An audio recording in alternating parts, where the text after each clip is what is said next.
Welcome back, everybody. It's the afternoon of October 5th, opening day of archery season in Pennsylvania, and I'm going to be heading over to the lease in Pennsylvania, watching the Guardians just put a beating on Detroit. 5 runs in the first inning was pretty awesome. Thomas hit a 3-run shot, but I get a lot of questions about what I take with me when I'm hunting, and I did a bag dump here, and I'm just going to show you everything that I've got with me in my Tideweed backpack.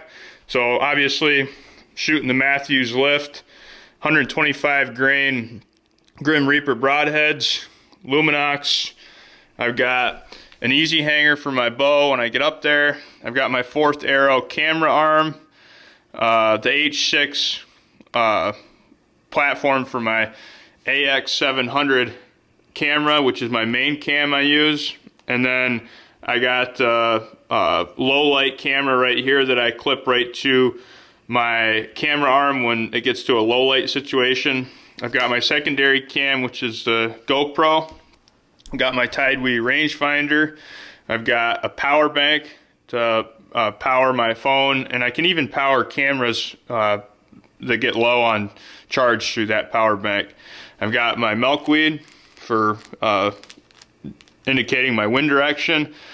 Got a huge floodlight right here for tracking, a headlamp, and then here's my tag, my knife, my wipes, everything I need in there.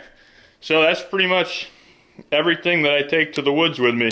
Obviously, as it gets closer to the rut, I'll have a grunt call. I'll have a few different things in there once you know things get ramped up. I usually take some rattling antlers with me. Right now in the early season, if I need to grunt, I can do it with my mouth. So that's what I take with me. Let's go ahead and get everything packed up, and we're gonna head that way.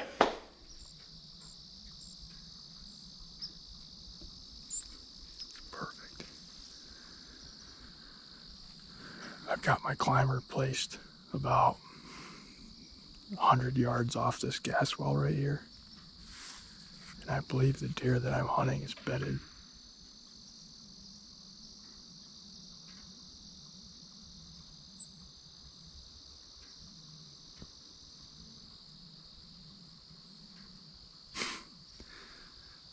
You know what I'm hearing is acorns dropping. Some of them are hitting branches and they're really loud, but that's what we're hearing in there, and that's actually the area that deer, I think he's bedding up here on a bunch of treetops, and he's coming down, and there's an acorn flat up here with like 5 acorn trees that are all dropping acorns right now. And he's working his way right down the hill and feeding in these acorns, and I needed a wind like this, and it's perfect. It's going right over the hill. I think he's going to be coming from up there. We'll obviously keep checking it as we get closer, but I'm just going to be quiet, and let's go ahead and get in there and get up the tree, and I'll tell you the rest of the story.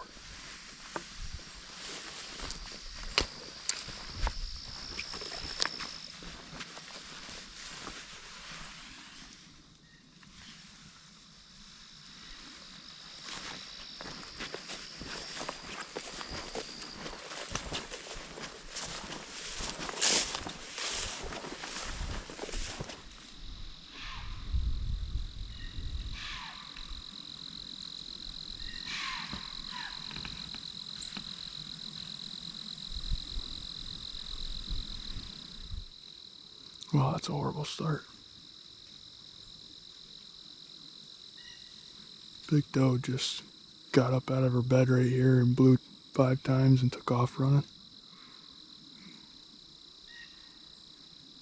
She's still blowing.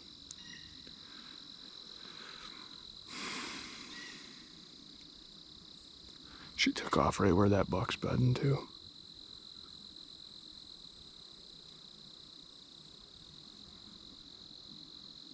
Well, it is what it is at this point. I might as well go climb a tree.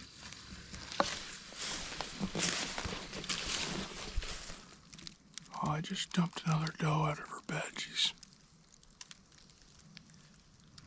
She's standing over there by my climber, actually.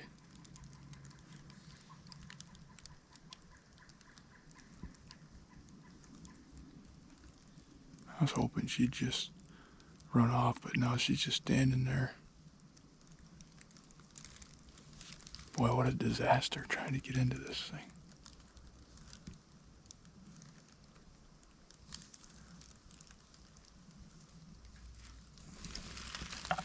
Well, I guess we'll just scare her and get into the stand.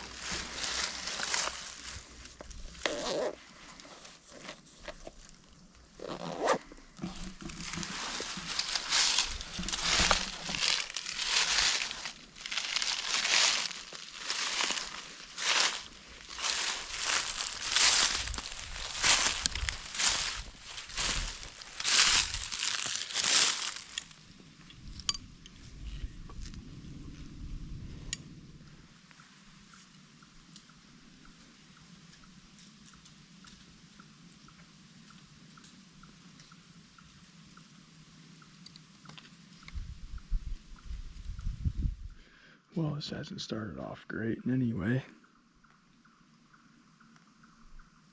Just realized that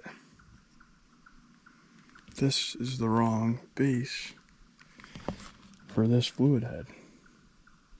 Ain't gonna work. The correct base is on my other AX700, which is sitting at home.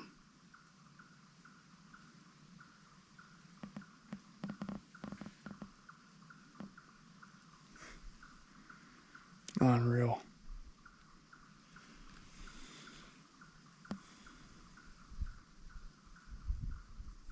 So we're gonna have to make do with a GoPro and my low light camera. This camera is not gonna work for having on the camera arm anyways. This has not gone smoothly so far. Had deer running every which way and blowing on my way in, and now this. It'll be a miracle if we see any deer tonight.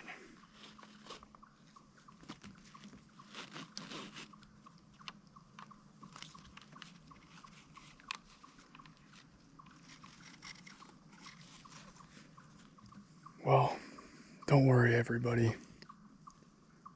The military taught me how to adapt and overcome no matter what the situation was. So, I took a trail camera strap and we jerry-rigged this camera right to my fluid head. It is by no means level. So, sorry for watching a crooked show tonight, but it does indeed work. It's on there nice and snug. And as you can hear in the background, acorns are dropping everywhere. I'm gonna finish getting set up and then I'll give you the skinny on this deer. Well, as you guys have seen, it's been kind of a shit show to get to this point, but we're set up. I'm ready to go. I'll tell you a little bit about this buck. He's got a split brow, and it's a deer that I had a bunch of different encounters with last year, right here on this same hill. It was the beginning of November, and I was going into the stand, and I actually had this deer come up and circle around the edge of me. I was actually hunting with a crossbow at the time, and he came about 25 yards to the base of the tree and then worked around, and then it was a few days later. It was had some snow on the ground. I had an encounter with a really nice 9-point that morning, but this buck came around about 45 yards from me, worked the edge of the hillside. Last year he was a pretty spindly horn 8-point, and he actually ended up getting all busted up by the end of the year. In fact, he had both tines busted off his one side, I do believe. And then this year, I put a bunch of cameras in here, and a lot of the activity so far has been up on the hill, and that's because these oak trees are all dropping acorns right now. Last year there wasn't hardly any acorns in here. There was a lot of hickory nuts, but no acorns. And this year, just so happened all these trees produced acorns and are dropping them, so there's been a ton of deer activity up here on the hill, including that big split brow buck. I've actually got pictures of him coming right down this trail that goes right here in front of this tree stand in the evening a couple days ago. Right at, you know, it was still shootable at the time you went through here. When I leave, I'll grab the card out of that camera and show you guys a bunch of footage of this deer. But there's a scrape down here I can see that's opened right up off to the side of where my camera is. I can see over here, so nonetheless, we'll see how things go. It was a horrible start. I had deer blowing and running and carrying on. I'll be kind of surprised if that buck ends up coming down here. He's bedded up here above me, I do believe, and the neighbors and the treetops. All the oak trees are, for the most part, right over here, so they kind of work right through this direction going this way. Let's check our wind here again and see what that's doing. We want the wind to be going like this because that deer's going to be coming from that direction.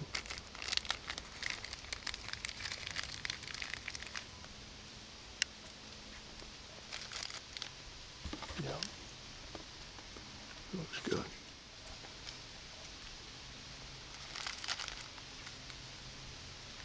So I know if that deer's coming from over here, I'm going to want to shoot him over in here before he gets in line with where that wind's going.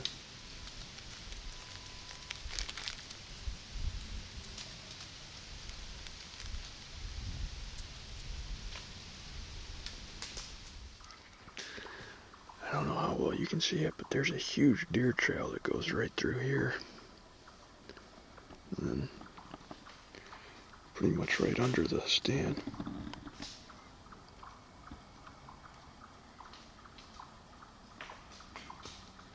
And they're all coming right down the hill, coming to this oak flat where all these oak trees are dropping acorns.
Just had our first deer sighting. It's 5:58.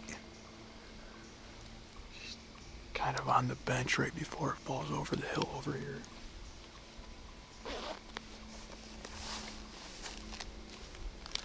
Our wind's kind of changed. I don't really like it.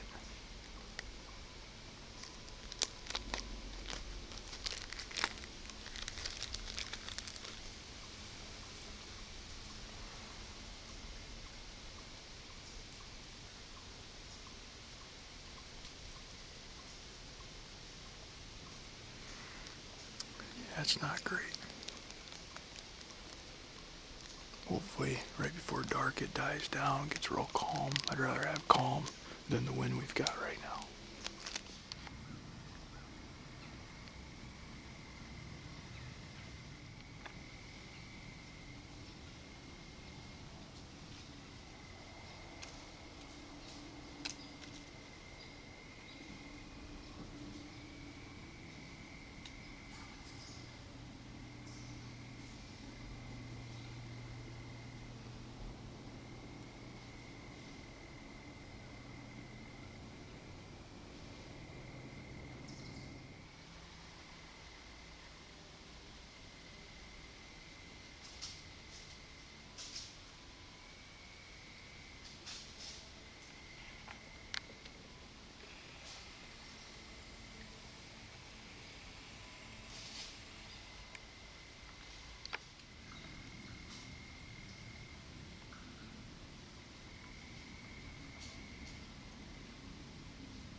it's like 6:35 and I just had a little 8-point skirt man behind the tree.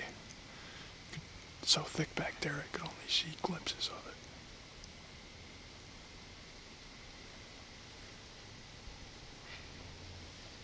But it looked to be like a 2.5-year-old 8-point, the few glimpses I got of it. It's prime time now, I gotta keep my eyes peeled.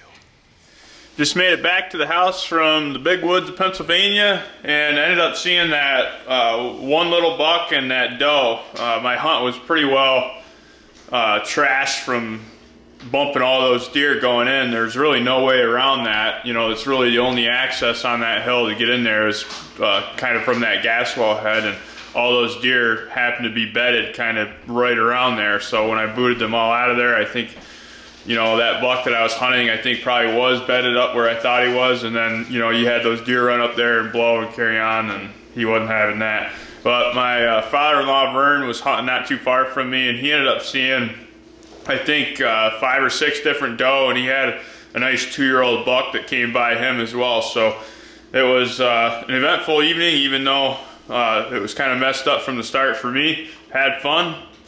Just got some eggs. Kaylee's got some eggs as well, and we'll see you on the next one.